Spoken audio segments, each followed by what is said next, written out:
So the UNICEF Maternal and Child Healthcare Project was part of a larger health system strengthening program that was funded by the UK government. It was a project that worked not just on increasing demand for health services by providing advocacy and community mobilization, but it also worked on the improvement of health services being provided at the centres when people get there.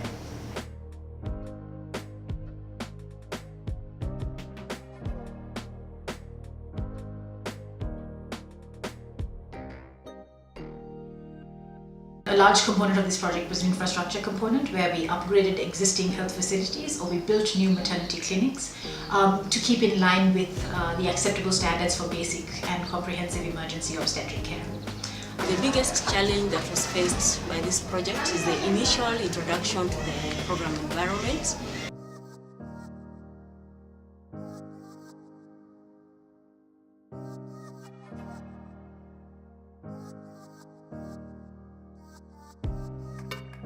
After 6 months, we realized that things changed, the trainings were being conducted, things were really moving, and the government realized that they had achieved their objectives of providing good health care to mothers.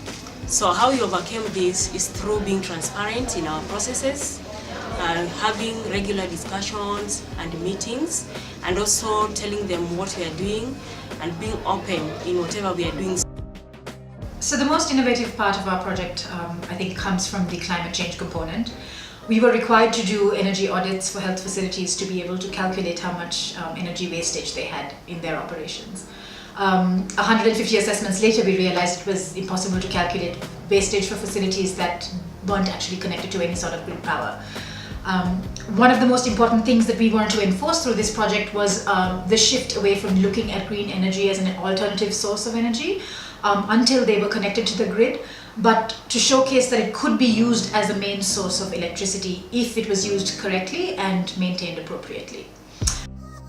Before the solar panels were put on, there was difficulty in delivering because most of the time we could not have the light, so the mothers could complicate since you are not able to examine them properly.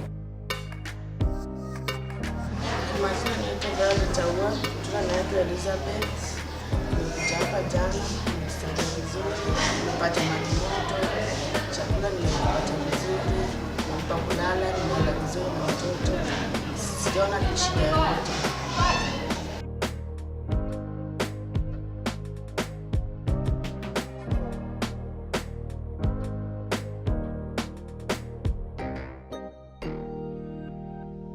Assisting the referral of a mother who was experiencing difficulties during childbirth to Lolo County Referral Hospital for a serious session. Particularly proud of the fact that there was a dedicated maternity build under the MSH project which prioritized her case and many other similar cases to reduce maternal and neonatal deaths. My name is Cynthia Auma. I delivered yesterday. I have a female baby and I really thank God for that. The place is wonderful, I can assure you. You are really cared for. All the doctors, they are so caring, they are really concerned. After you have delivered, they really want to know how the baby is faring on, how you yourself you are faring on, and I was so happy about that caring. As you can see, we are very healthy by the look of the place.